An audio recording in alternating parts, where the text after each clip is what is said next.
वर्धमान नामक शहर में एक बहुत ही कुशल व्यापारी दंतिल रहता था। राजा को उसकी क्षमताओं के बारे में पता था, जिसके चलते राजा ने उसे राज्य का प्रशासक बना दिया। अपने कुशल तरीकों से व्यापारी दंतिल ने राजा और आम आदमी को बहुत खुश रखा।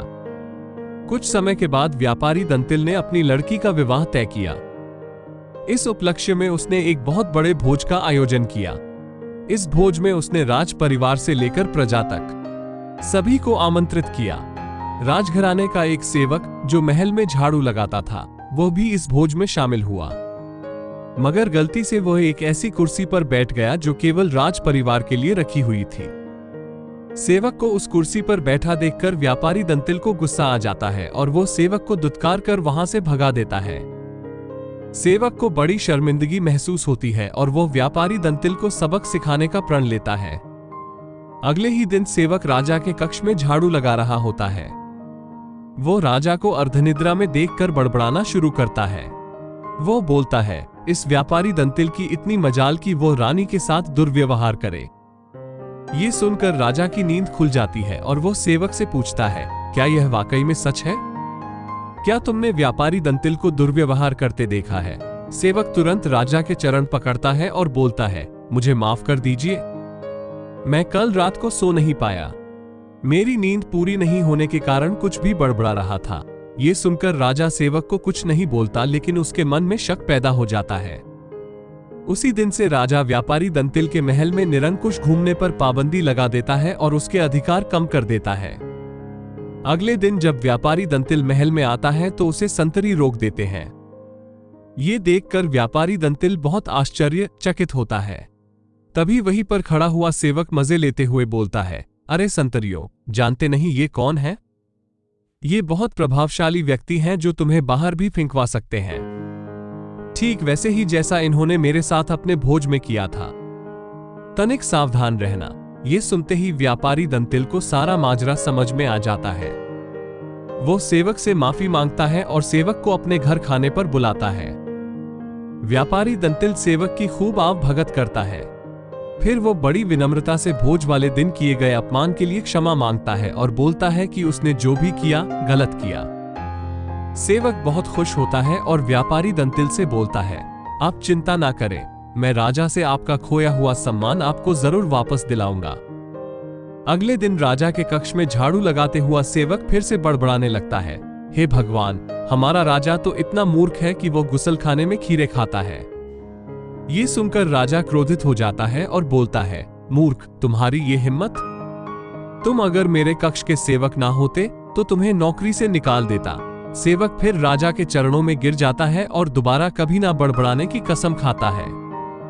राजा भी सोचता है कि जब यह मेरे बारे में इतनी गलत बातें बोल सकता है तो इसने व्यापारी दंतिल के बारे में भी गलत बोला होगा। राजा सोचता है कि उसने बेकार में व्यापारी दंतिल को दंड दिया। अगले ही दिन राजा व्यापारी दंतिल को महल में उसकी खोई प्रतिष्ठा वापस दिला देता है। सीख: व्यक्ति बड़ा हो या छोटा, हमें हर किसी के साथ समान भाव से ही पेश आना चाहिए। दमनक से ये कथा सुनकर संजीवक ने कहा, ठीक है, तुम जो कहते हो वही करूंगा। तब दमनक उसे साथ लेकर पिंगलक के पास आया। बोला, महाराज, मैं संजीवक को ले आया हूं। जीवक ने भी पिंगलक को नमस्कार किया और पास ही बैठ गया।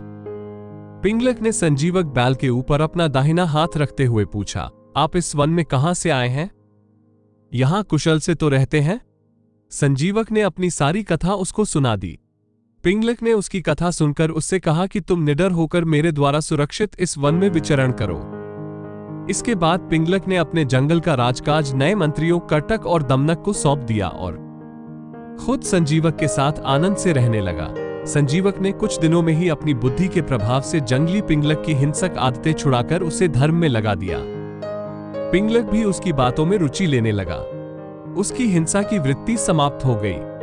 वो अब हिरणों और दूसरे जानवरों को अपने नजदीक नहीं आने देता था। कर्टक और दमनक को भी दूर ही दूर रखता था। परिणाम ये हुआ कि सिंह के शिकार से बचे हुए भोजन से ही पेट भरने वाले छोटे छोटे जानवर भूख से व्याकुल हो गए। कर्टक, दमनक और दूसरे जानवर इस स्थिति पर चिंता करने लगे। वे सोचने लगे कि जब भगवान शंकर के गले में लिपटा हुआ सांप गणेश जी के वाहन चूहे को निगल जाना चाहता है, जब कार्तिकेय का वाहन मोर शंकर जी के सांप को खाना चाहता है, जब सांप को मारकर खाने वाले मोर को भी पार्वती का वाहन सिंह खाने की इच्छा रखता है, तब यह अहिंसा का नाटक क्यों? दमनक ने करटक से कहा, अरे भाई, हमारे कितने ही साथी भी भाग गए। हमें राजा को समझाना चाहिए। मंत्री का धर्म है कि वो ठीक समय पर राजा को समझाए। करटक ने कहा, तुमने ही तो यह आग लगाई है।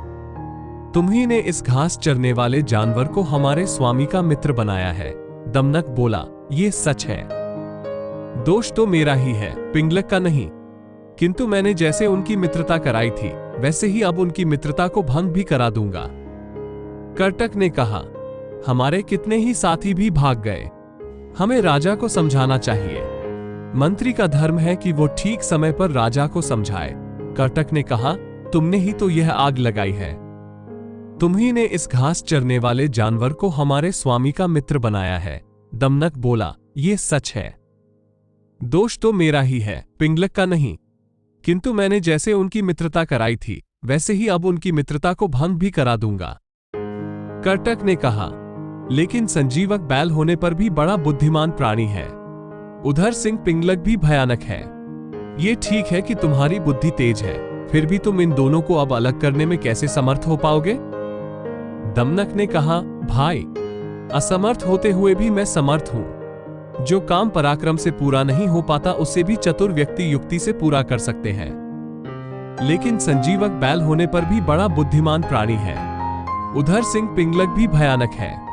ये ठीक है कि तुम्हारी बुद्धि तेज है, फिर भी तुम इन दोनों को अब अलग करने में कैसे समर्थ हो पाओगे? दमनक ने कहा, भाई, असमर्थ होते हुए भी मैं समर्थ हूं। जो काम पराक्रम से पूरा नहीं हो पाता, उसे भी चतुर व्यक्ति युक्ति से पूरा कर सकते हैं। जैसे कौए ने सोने के सूत्र के सहारे विषधर काले सांप का अंत कर दिया था। करटक ने पूछा, वो कैसे हुआ था? दमनक कहने लगा, दुष्ट सर्प और कौवे की कहानी हम पार्ट 5 में सुनेंगे। ऐसी और मजेदार कहानियों के लिए हमारे चैनल को सब्सक्राइब करके बेल दबाना ना भूलें।